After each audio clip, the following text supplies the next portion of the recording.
물론 여긴 국민 라디오. Breaking news regarding missing Malaysia Airlines Flight 3. So the United States is lowering the threshold for American. 日本と同じで現地生産やってるから意味がないんだ。环球消费调查，我们来说一种特殊的旅游。近年来呢，出国旅游。 출근길 국제뉴스 브리핑 장혜림의 월드 리뷰.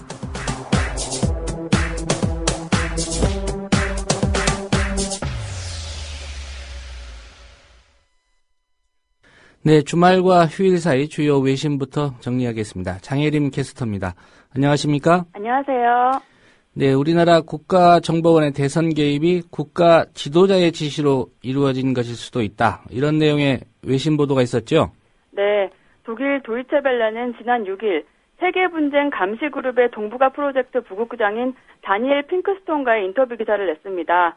다니엘 핑크스톤은 최근 한국 정보기관이 가진 고질병의 위험이라는 제목의 보고서를 저술한 바 있는데요. 예. 그는 도이체벨레와의 인터뷰에서 한국에서의 정보는 정책에 영향을 주려는 의도로 조작되기도 한다고 말했습니다.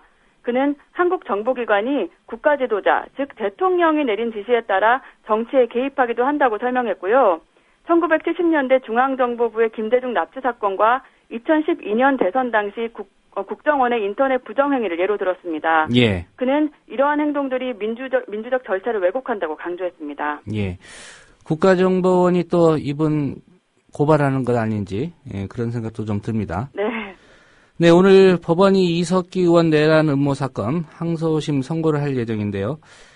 독일 좌파당 인사가 이석기 의원의 석방을 요구했다는 소식도 있군요. 네, 어제 통합진보당에 따르면 독일 좌파당 수석 부대표는 법원이 이석기 의원에 대한 검찰의 20년 구형을 따르지 말고 그를 석방하기를 바란다고 밝혔습니다. 수석 부대표는 한국에서 국가안보라는 명분으로 표현의 자유가 제한되고 정부의 외교 정책을 비판하는 야당이 종북으로 몰렸다고 주장했습니다.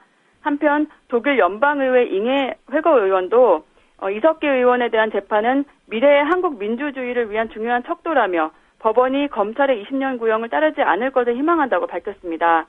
이석기 의원의 항소심이 진행됐던 지난 29일에도 잉해 의원 등 유럽 18개국의 진보 정치인 72명이 서명한 석방 탄원서가 재판부에 전달된 바 있습니다. 예. 이스라엘이 팔레스타인 가자지구 공습을 이어가면서 희생자가 계속 늘고 있죠? 그렇습니다. 이스라엘이 지난 8일 3일간의 임시휴전을 끝내고 150차례의 가자 공습을 단행해 팔레스타인에서 15명이 숨진 것으로 알려졌습니다. 임시휴전 기간에 집으로 돌아갔던 팔레스타인 주민은 대피소가 마련된 학교 등으로 복귀했는데요. 예. 유엔 팔레스타인 난민기구 대변인은 22만 2천 명의 팔레스타인 난민이 89개의 유엔 학교에서 대피 중이라고 전했습니다. 지난달 8일 이후 팔레스타인에서는 1,900명 이상이 사망하고 10,000명 가까이 다쳤는데 유엔은 사망자 가운데 73%가 어린이 포함 민간인이라고 밝혔습니다. 이스라엘 측에서는 지금까지 민간인 3명과 군인 64명이 숨졌습니다. 한편 이스라엘과 팔레스타인은 이집트 정부가 제안한 새로운 72시간 휴전안을 수용했다고 양측 관계자들이 현지 시간으로 10일 밝혔습니다. 예. 이번 주말에도 세계 곳곳에서 이스라엘 가자지구 공격에 항의하는 시위가 벌어졌다고 하는데요. 특히 영국 런던에서 집회 규모가 좀 컸었다고요? 네, 현지 시간으로 9일 영국 런던에서 열린 가자지구 공격 반대 시위에 무려 15만 명이 참가했는데요.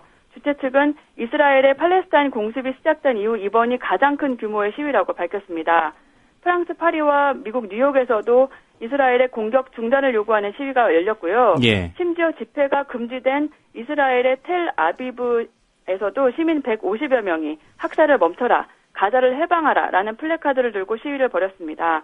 한편 팔레스타인은 이스라엘을 국제사법재판소에 전쟁범죄 혐의로 정식 제소할 방침이라고 밝혔습니다. 예, 다른 나라 일이긴 합니다만 영국 런던에서 가자지구 공격에 반대하는 그 시위에 15만 명이 참가했다는 소식, 좀 눈여겨볼 만한 것 같습니다. 네. 미국이 주말부터 이라크 반군에 대한 대규모 공습을 이어가고 있죠? 그렇습니다. 미국이 현지 시간으로 8일 이라크 순위파 반군인 이슬람 국가에 대한 공습을 시작했습니다. 이슬람 국가가 이라크 최대 규모의 모술댐과 기독교 마을을 장악하는 등 세력을 급속히 확장해가는 상황에서 미국이 공습을 한 건데요. 예. 버락 오바마 미국 대통령은 현지 시간으로 9일 기자회견에서 이 문제가 수주일 안에 해결될 거라고 생각하지 않는다며 이것이 장기 프로젝트가 될 것이라고 밝혔습니다. 예. 프란치스코 교황이 트위터로 연일 이라크 평화를 호소하고 있죠? 그렇습니다. 프란치스코 교황이 트위터를 통해 이라크 난민들을 위해 평화를 거듭 호소하고 있다고 바티칸 라디오가 보도했습니다. 프란치스코 교황은 모든 가톨릭 신자가 이라크의 평화를 위해 기도해달라고 트위터 메시지를 보냈고요. 또 국제사회가 이라크에서 고통받는 모든 이들을 보호해줄 것을 촉구한다는 글도 전했습니다.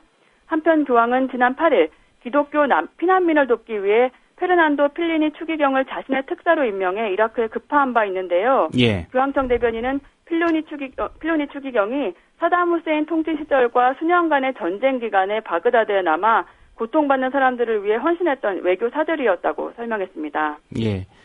이란에서는 소행 여객기 추락 사고가 있었습니다. 희생자 숫자 파악이 됐습니까? 네, 이란에서 현지 시간으로 10일 오전 9시 20분경 이란 세판 항공 소행 여객기가 추락해 39명이 사망했다고 현지 언론이 보도했습니다. 이 여객기는 수도 테헤란의 서쪽 메흐라마드 공항에 이륙한 직후에 인근 주거 지역으로 추락했는데요. 어린이 6명을 포함해 승객 40명과 승무원 8명 등 48명이 타고 있었고요. 이 중 39명이 사망하고 9명이 다쳐 인근 병원으로 옮겨졌다고 전해졌습니다. 예. 공항에서 이륙한 직후에 주거지로 추락했다 이런 내용인데요. 사고 원인이 구체적으로 밝혀졌습니까? 이란 언론은 사고기의 엔진이 정지한 것으로 보인다고 보도했습니다. 이란은 오래된 여객기와 허술한 관리 등으로 항공기 사고가 잦은데요. 이란의 4대 항공사 여객기의 평균 기령이 모두 22년 이상인 것으로 알려졌습니다. 예. 또 미국 등 서방의 제재로 최신 미국산 항공기를 들여오지 못하고 있고요. 유럽산 부품과 항공기도 수입을 하지 못해 항공기 유지 보수에 어려움을 겪어왔다고 합니다. 이런 이유로 이란은 러시아산 항공기에 의존해왔고 대부분이 과거 소련 시절에 생산된 것이어서 부품을 구하기도 어려운 것으로 전해졌습니다. 네, 오늘 소식 잘 들었습니다. 감사합니다. 네, 장혜림 캐스터였습니다. 국민 라디오 지지하는 4가지 방법 아시나요? 다운로드하기, 별점 주기, 댓글 달기, 구독하기. 국민 라디오를 보다 많은 이들에게 전할 수 있는 가장 손쉬운 방법. 다운로드하기, 별점 주기, 댓글 달기, 구독하기. 잊지 마세요. 다운로드하기, 별점 주기, 댓글 달기, 구독하기.